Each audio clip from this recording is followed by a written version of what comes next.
Sa isang lihim na base militar, isang kakaibang lalaki ang mag-isa sa isang nakakandadong silid. Tahimik siyang kumuha ng isang maliit na pares ng sipit, at nagsimulang gumuhit sa mga dingding. Hindi sa pamamagitan ng panulat, hindi sa lapis, kundi sa pamamagitan ng paulit-ulit na pagkamot sa ibabaw. Nagpatuloy siya sa pagtatrabaho ng maraming oras, dahan-dahang tinakpan ang bawat dingding ng mga guhit. Mukha siyang pagod, mahina, ngunit hindi siya tumigil. Sa wakas, matapos ibigay ang lahat ng kanyang lakas, naiguhit niya ang larawan. Isang detalyadong larawan ng isang city square sa Trieste, Italy. Pagkatapos ng kanyang mga pagsisikap, bumagsak siya sa sahig. Pagkalipas ng ilang sandali, isang general at isang siyentipikong militar ang pumasok sa silid upang tingnan siya. Ngunit huli na ang lahat, patay na ang lalaki. Ibinuhos niya ang lahat ng lakas ng kanyang katawan kaya namatay siya sa sobrang pagod. Ngunit ang malaking tanong ay bakit niya iginuhit ang lugar na iyon. Malayo sa base militar na iyon sa parehong lungsod ng Trieste, isang batang lalaki na nagngangalang Michelle ang nagbibisikleta patungo sa paaralan. Sa daan, huminto siya sa labas ng bintana ng isang tindahan. Sa loob, nakakita siya ng isang bagay na talagang gusto niya, isang costume ni Spider-Man. May isang masquerade costume party ngayong gabi, at gusto ni Michelle na isuot ang suit na iyon upang sa wakas ay mapahanga niya ang lahat sa paaralan. Lalo na si Stella, ang bagong babae sa kanilang klase, ang babaeng palihim niyang gusto. Nang makarating siya sa paaralan, nakita niya ito, ngunit hindi niya kayang tipunan ang lakas ng loob na kausapin siya. Sa halip, palihim niyang nire-record ang mga video nito sa kanyang telepono. Aminado siyang hindi ito ang pinakamahusay na hakbang. Ngunit habang magre-record siya ng isa pang video, nahuli siya ng guro na gumagamit ng kanyang telepono sa klase. Bilang parusa, kinuha ito ng guro. Hindi nagtagal pagkatapos noon, pumasok ang punong guro ng paaralan sa silid-aralan kasama ang isang inspektor ng pulis na nagngangalang Giovanna, na siya ring ina ni Michelle. Mayroon siyang ilang seryosong balita. Isa sa mga estudyanteng si Martino ay nawawala. Hiningi niya sa buong klase na magsalita kung may alam sila. Matapos magbigay ng babala, lumapit si Giovanna kay Michelle at ibinigay sa kanya ang merienda na nakalimutan niya sa bahay. Labis na kinabahan at napahiya si Michelle, kaya biglang nagdugo ang kanyang ilong at nagpanik. Mabilis niyang tinanong ang guro kung maaari siyang pumunta sa banyo, at dali-daling lumabas ng silid-aralan. Ngunit sa sandaling pumasok si Michelle sa banyo, inatake siya ng dalawang lalaki mula sa kanyang klase, sina Brando at Ivan, na naghihintay sa kanya sa loob.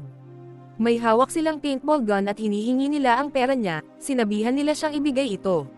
Sinubukan ni Michelle na lumaban, ngunit hindi niya sila kayang tapatan kaya kinuha pa rin nila ang lahat ng pera niya.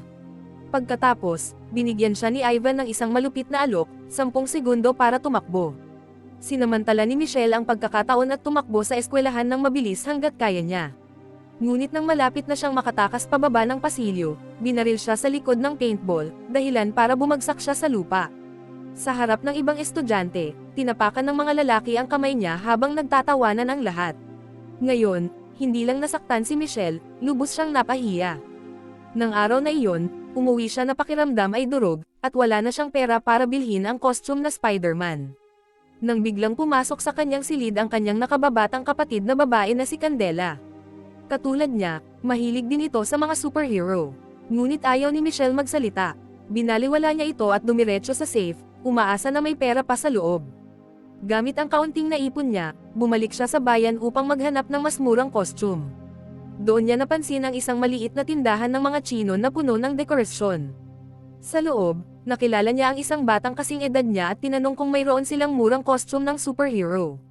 Ipinakita sa kanya ng bata ang suit ng isang bayani na tinatawag na Zinzia, na napakasikat sa kanilang bansa. Ngunit sa totoo lang, ang costume ay mas mukhang pajama na may lumang kapa. Gayunpaman, wala nang masyadong pagpipilian si Michelle, kaya binili niya ito. Bago umalis, tinanong niya kung anong mga kapangyarihan mayroon ang bayaning ito. Ngunit ngumiti lang ang bata at sinabing, malalaman mo na lang sa sarili mo. Nang gabing iyon, umuwi si Giovanna mula sa trabaho at nakita si Michelle na suot ang kanyang bagong costume. Ngunit ngayon, hindi na siya sigurado kung gusto pa niyang pumunta sa party. Pinasigla siya ni Giovanna, sinabihan niya itong kailangan niyang harapin ang kanyang mga takot, tulad ng ginawa ng kanyang yumaong ama, na isang maalamat na pulis sa lungsod. Matapos marinig ito, pumayag din si Michelle. Isinuot niya ang costume at pumunta sa party.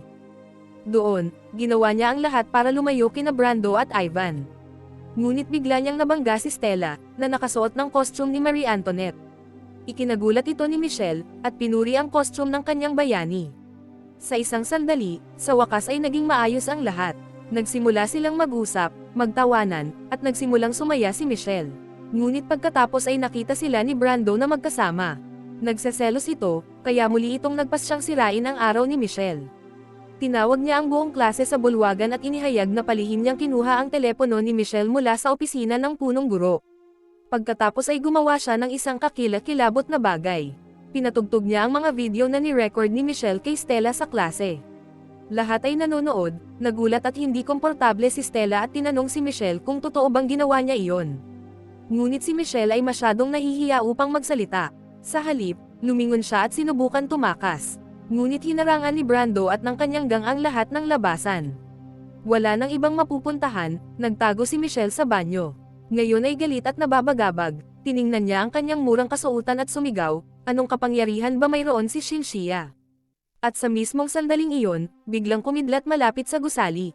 Nagkaroon ng blackout ang buong lungsod. Pagkatapos ng ilang segundo, bumalik ang kuryente.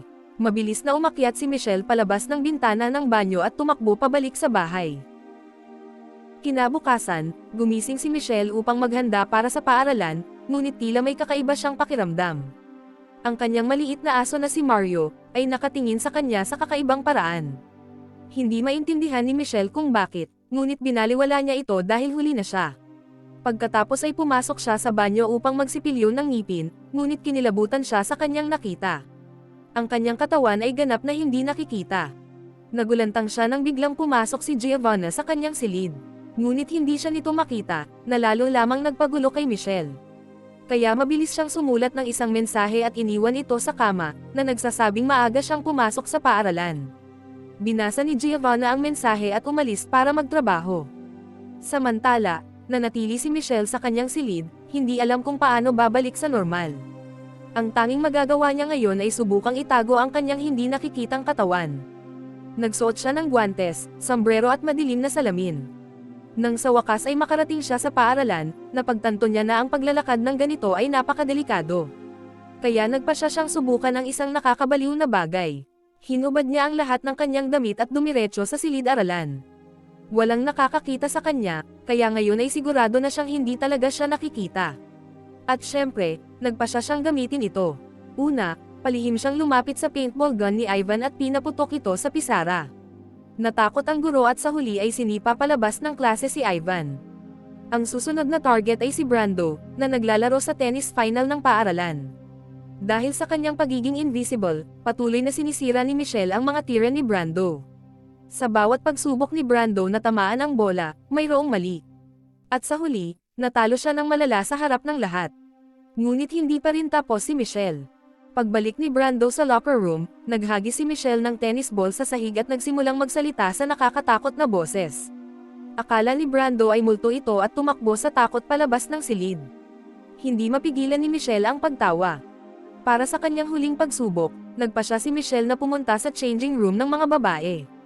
Ngunit habang tahimik siyang nakaupo doon, naghagi si Stella ng tuwalya mismo sa kinauupuan niya. Biglang nagkaroon ng hugis ng katawan ng tao ang tuwalya.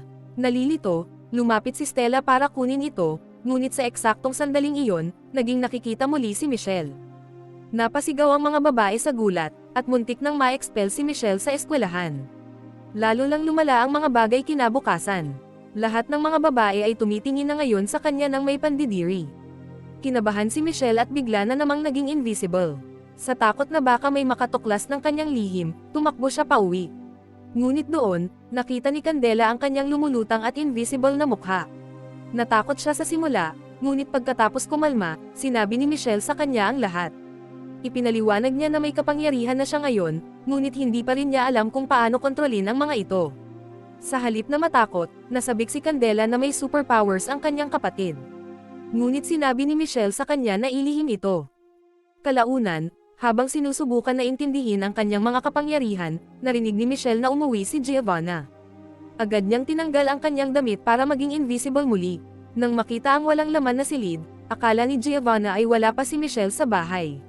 Tumawag siya sa isang kaibigan at nagsimulang magkwento kung gaano kakatwa ang pagkilos ni Michelle nitong mga nakaraang araw. Pagkatapos ay may sinabi siyang nakakagulat. Natatakot siya na baka nalaman na ni Michelle ang katotohanan na inampun niya siya noong sanggol pa ito. Nang marinig ito, tumakbo si Michelle palabas ng bahay sa gulat. Nakarating siya sa pantalan at tahimik na umupo sa isang duyan. Ang lahat ng pinaniniwalaan niya ngayon ay tila kasinungalingan. Pagkalipas ng ilang segundo, dumating si Stella malapit para magsanay ng kanyang mga sayaw. Napansin niya ang duyan na gumagalaw ng mag-isa. Ngunit sa halip na matakot, nagtanong siya kung may tao. Hindi nagpakita si Michelle, sa halip, gumuhit siya ng maliit at nakangiting mukha sa buhangin. Nasabik si Stella, akala niya ay nakilala niya ang isang invisible na tao. Kaya hinamon niya ito na tingnan kung sino ang mas mabilis na makapagduyan. Tinanggap ito ni Michelle, at sa unang pagkakataon sa loob ng ilang araw, nasiyahan siyang talaga. Hindi nagtagal, kinailangan ng umalis ni Stella para sa ballet practice. Ngunit bago umalis, sinabi niyang umaasa siyang makikita niya ang kanyang hindi nakikitang kaibigan. Tuwang-tuwa si Michelle, pero habang nakatingin siya sa pantalan, may napansin siyang kakaiba. Isang lalaking nakasalamin, na nakatitig diretso sa kanya. Para bang nakikita siya nito kahit sa tingin niya ay hindi siya nakikita.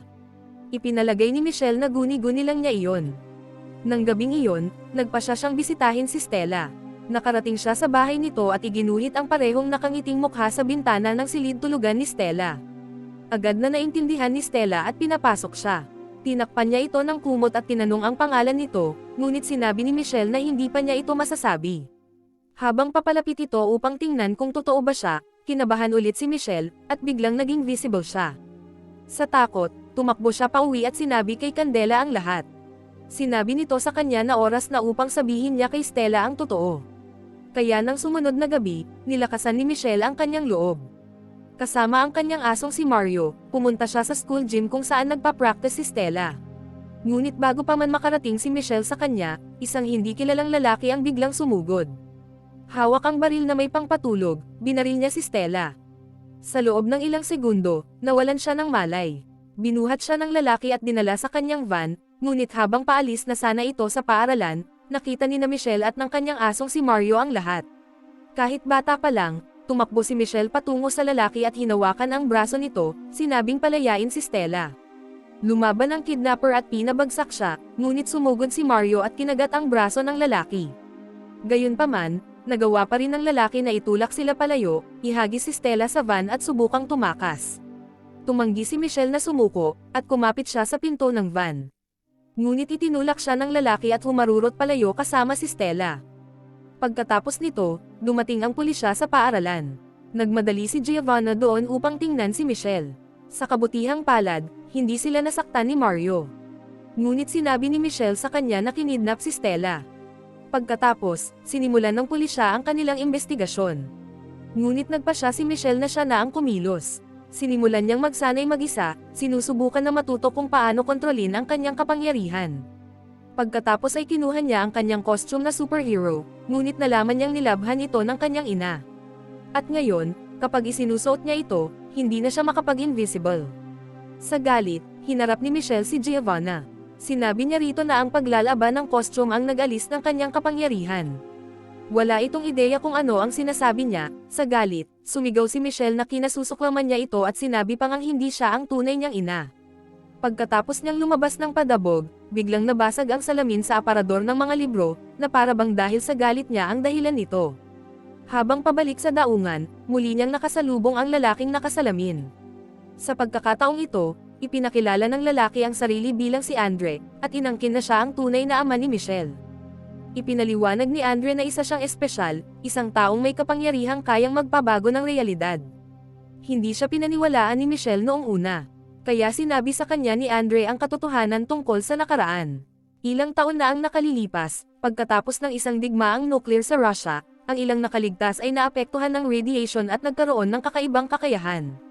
Dahil dito, lumikha ang gobyerno ng isang lihim na laboratorio ng militar na tinatawag na division, na pinamumunuan ng isang general ng Cold War. Ginamit nila ang mga taong may kapangyarihang ito para sa mga eksperimento. May kakayahang magbasa ng isip at magbura ng mga alaala si Andre, ngunit ang labis na paggamit ng kanyang kapangyarihan ay naging dahilan upang siya ay mabulag. Habang nasa laboratorio, umibig siya sa isang babaeng nagngangalang Elena. Kahit na hindi dapat magkaroon ng mga anak ang mga espesyal, nagkaroon sila ng isang sanggol, si Michelle. Ngunit alam nilang gagamitin siya ng hukbo para sa mga eksperimento, kaya tumakas sila. Hinabol sila ng mga sundalo, at upang protektahan ang kanyang pamilya, nanatili si Elena upang lumaban gamit ang kanyang kapangyarihang hindi nakikita.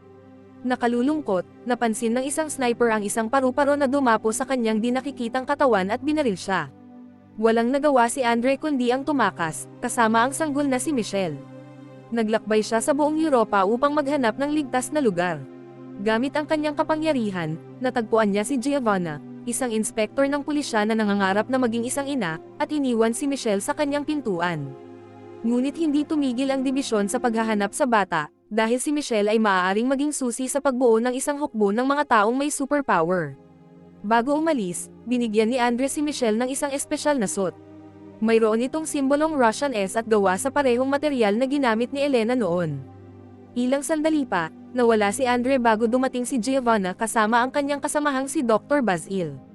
Matapos kunin si Mario mula sa veterinaryo, umuwi silang lahat. Nagmamadaling pumunta si Michelle sa kanyang silid upang subukan ang bagong suit. Ilang minuto ang lumipas, tinawag siya ni Dr. Basil upang uminom ng tsaa habang hinihintay nila si Giovanna. Suot pa rin ang suit, sumama si Michelle sa kanya sa sala. Ngunit nang binigyan siya ni Basil ng isang tasa, napansin ni Michelle ang mga mantsa ng dugo sa damit ng doktor. Nakaramdam siya na parang may mali.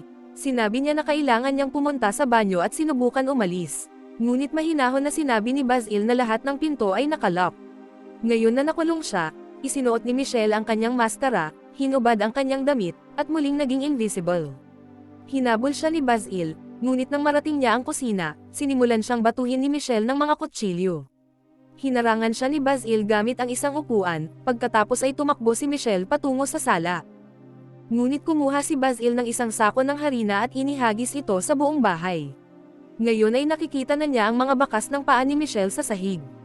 Unti-unti, sinundan niya ang mga ito pabalik sa kwarto. Nang tatakas na sana si Michelle sa bintana, nahuli siya ni Basil at inihampas sa aparador.